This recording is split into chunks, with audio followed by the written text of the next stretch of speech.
Hello everyone, it's Tilly from Tilly Jones and welcome back to my channel.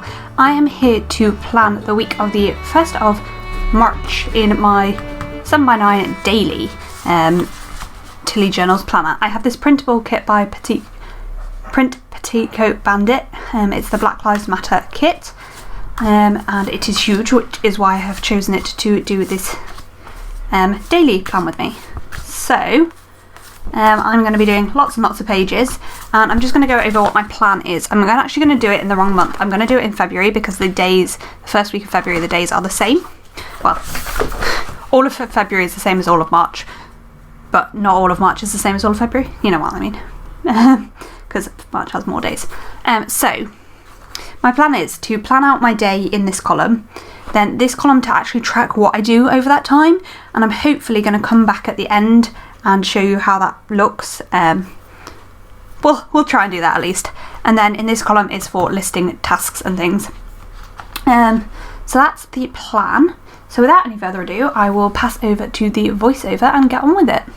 Okay, cook. So whilst I am doing this daily plan with me, I'm going to do a YouTube confessions tag questions thing. And it's basically about like being a YouTuber tag thing. Yeah. I don't know whether it'll be interesting or not. I may also do the YouTuber tag that's also going around in this video, because this one is a long one. This was like an hour and 20 minutes of footage. So yeah. Anyway, I'll do this one and then make a decision. How many hours a week do you spend filming and editing? So each video takes an hour to an hour and a half to film, about another hour to edit, and then another half hour or so to upload and write the blurb and stuff. So it depends how many videos I'm doing a week. But then there's also like other bits and pieces, video prep.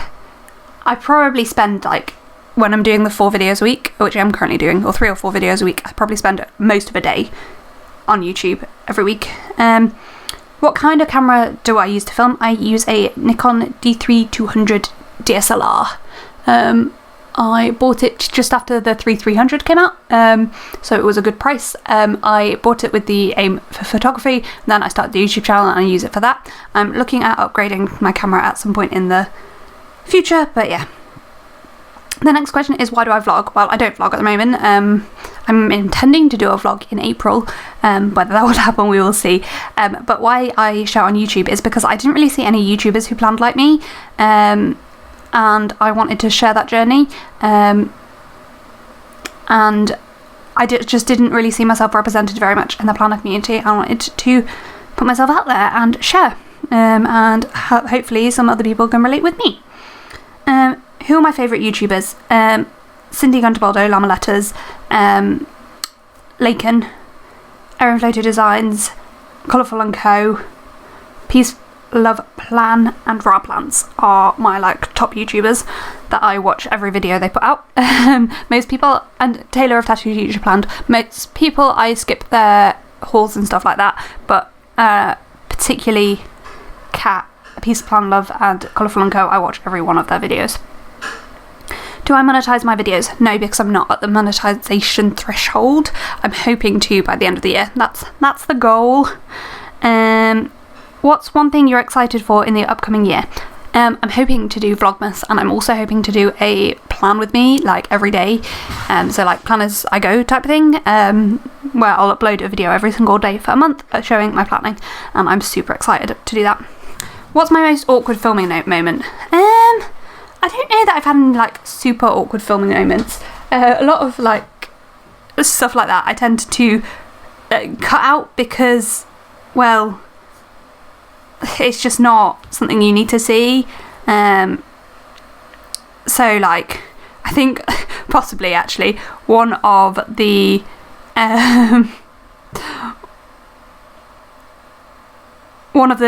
most awkward things was when Soshin didn't understand that the pair of pants when he did his voiceover. I was just like, please just leave it, and he just didn't. He just kept going, and it was awkward. So that was probably them. And then like the slightly awkward ones where Sosh has I've lost my tag, where Sosh has where the cats have broken my stream. I need to refind my tag because I've managed to lose it. So the next question is, what are your goals for the channel?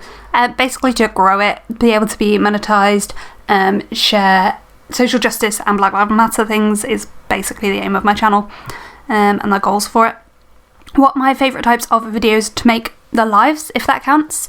Other than that, just like, I quite like to do the behind the scenes stuff. I enjoy the plan with me's and stuff loads, but I mean, I would do that either way. So I think my favourite ones of videos are like specific ones I do like for YouTube. So my office tour that's coming out on Friday was a lot of fun, stuff like that. What makes talking in the front of the camera comfortable for you? So I did like a lot of drama as a child, and I've done a lot of performing, and that just makes it easier. And I just talk as if I'm talking to a friend, and I think that comes across. Do you or will you allow your kids to be in your videos? I haven't decided about this. This is something me and Social have to decide together. I might do, but I don't want them to be the focus of them, and I don't really want to include too much of them until they're old enough to know what they are doing, which is quite old. So like I might include little bits of them, but I don't ever want them to be the focus of my channel, and I don't ever want to put anything on the internet that they may not be happy with in the future. So yeah. Is my spouse supportive of my YouTube channel? Yep, 100%. He worries that I do too much, and that stresses him out a little bit because he's worried that I'm taking on way too much. But other than that, he's super, super supportive. And that's just because he loves me and he doesn't want me to burn out. And then the last one is, share one tip for someone just starting out on YouTube. My tip would be just do it. Prep some videos in advance and then just upload them. Set yourself a schedule. Don't make it intense, like start one video at a time. So be like, if you can only commit to one video a month, commit to doing one video a month. Once you've got that under your belt, you can add more, but don't start too hard and commit to it. Yeah, that's probably about it. Because this voiceover is only like 7 minutes and this video is super long, I'm going to do the truthful YouTuber tag as well, if I can get it to load. So, have I ever received a product, tried it and didn't like it, and then decided not to review it? No, I don't really receive that much to review. I've received a few things. I was on a PR team. When I first started in the planning community, I joined a PR team and I wasn't a huge fan of their products, and that was a huge mistake, but I didn't realise that until I was part of the PR team, and I quickly stepped back from that PR team. Product you use alone but don't show or use online. There isn't really anything. I just show what I'm doing. There's not really anything like that. Product you want but won't buy because you don't support the brand. Well, for a long time this would have been Erin Condren, as in until I released my own planners, but I released my own planners and now I have my perfect planner, so why would I want to buy them? I suppose like I miss some Erin Condren products, but that's about it. Do I have any blocked words? No. I didn't know what this was until I started watching people do these tags, which Cindy of Llama Letters and Julie Plans did it, and that's where I would see this. I don't have any blocked words. Do I delete comments? I don't delete comments. I've had one, I delete like spam comments, and I've had like one conversation that I could have deleted the whole thing, but I just didn't. I just left it. Do you block people? I don't even know that you can block people on YouTube, can you? I have one person blocked on Facebook. That's from a long time ago, but no, not really. Have you ever lied about a product to stay on good terms with the brand? No. No, I tell the truth in my videos. I want you to know that you can trust my opinion, and to be honest, like the only person like I have a working relationship with is Anna, and you know I love her products, and I may not love every single thing that she comes out with, but I just won't buy it. And if I ever like really didn't like a mystery kit, you'd know about it. But I'm sure I will because Anna's great. Have you ever initially liked a product when you reviewed it and then changed your mind and didn't let your audience know? I don't really review that many things, but no, not really. I don't tend to change my mind on things. I might not use them anymore, but that doesn't mean I don't like them and I don't think they're good quality. Influencer you don't trust. I don't really trust that many people. Like, particularly, I trust bits of what they say, but I won't ever buy something based on what one person said. But I like, if everybody's opinion seems to be agreeing, I might. But the only person I do trust, which is the influencers you trust the most, is Cindy Gunterbaldo. She's always really honest about her products. So yeah. Secret tips or product application you don't show while on camera. I don't really show any of this. I didn't show my process for getting to brush lettering. That's all I really got for that. I don't really know what else to say.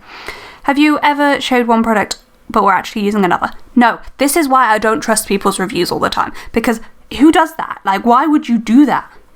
The next question is equally ridiculous to me. Have you ever not disclosed a sponsorship? No. I literally say at the beginning of every video, pretty much, this is from Plannerface. I PR for Plannerface, so I get a discount for promoting her stickers. Means you can use Tilly10 to save, because it's, like, legally that is what I am obliged to do. And also you should know, because I'm being paid with product to promote for Plannerface. I love her shop, and I love Anna. She's a great human being, and I would promote her stuff whether I had that working relationship or not, but you need to know I have a working relationship. Have you ever had a bad interaction with a brand? Yes and no. No, in that people are absolutely great. I did in some ways. It's not really a bad interaction. I basically offered to send somebody something and they didn't have to review it, they didn't have to do anything. I just wanted to know their opinion because I valued their opinion. I sent them it and have never heard from them again. I'm not going to say anything more on that. I still really, really like the person and watch the person's videos and follow their Instagram. But that, yeah. Have I ever bandwagoned with other people's thoughts on a particular product? I don't know. Let me know down below. Have I? I don't think I have. I don't think so. I can't think of anything I've ever bandwagoned on, but I possibly have. I just don't really know what it is. And the last one is things other creators do get on your nerves. That really confused me for a second. The only thing I can think of is when your music... Oh no, there's two things. One is on Instagram. I hate it when people don't caption their Instagram stories. I'm not going to listen to what you're saying unless, like, you're one of the 4 or 5 people I actually care what you're saying. I'm not going to listen to it. I'm just going to ignore it. It's going to wind me up. And I may even unfollow you because you don't caption your Instagram stories, because you are not being user-friendly and you are also excluding people that are hard of hearing. It's really not hard to caption your Instagram stories. It takes 30 seconds. And the amount of people you're missing because they watch Instagram stories on mute is a lot. And you're excluding hearing impaired people. Like, no, not cool. And the second is having your music super loud and your speech in a video really quiet. Really winds me up. If I have to change the volume during your video, I'm gonna get pissed off. What did you just do, kitten? You haven't stopped my audio recording, so that's fine. Good. But other than that, nothing really annoys me. Something that kind of grates on me, but it's not going to switch me off your channel or anything like that, is when people that plan with their hands apologise for the state of their hands, like, every video. Like, I am a doctor, so my hands are always a bit dry, and I can't have painted nails, and I can't have gorgeous nails. I'm never going to apologise for that. I apologised when I had a huge chunk out my nail, and I couldn't live without the plaster on it, but yeah, if you apologise in every video about the state of your hands, stop. Just stay your hands, accept it, love your body. Yeah. And I suppose that's really more from a love your body point of view than it winds me up. So that is it for the 2 YouTuber tags. Let me know down below if there's any other sort of videos or tags that you want to see me do. I think I probably will only have 1 or 2 more to film by the time you're seeing this video. I may even only have 1, but if you've got anything that you'd like to hear, let me know down below. I'm probably going to do 1 more Q&A, so I'm probably going to put a question box on Instagram in the next week or so. It may even already have been and gone, but I'll try and put 1 up every week and, like, collate all of the questions from it. So yeah, I'll try and put up 1 every Wednesday until that video is filmed. Yeah, that sounds like a plan. For the last bonus plan with me, which will come out on the first Friday in April, which will be the 2nd of April, will be the last of these bonus plan with me's. I know it's a Friday, these are normally on a Wednesday, but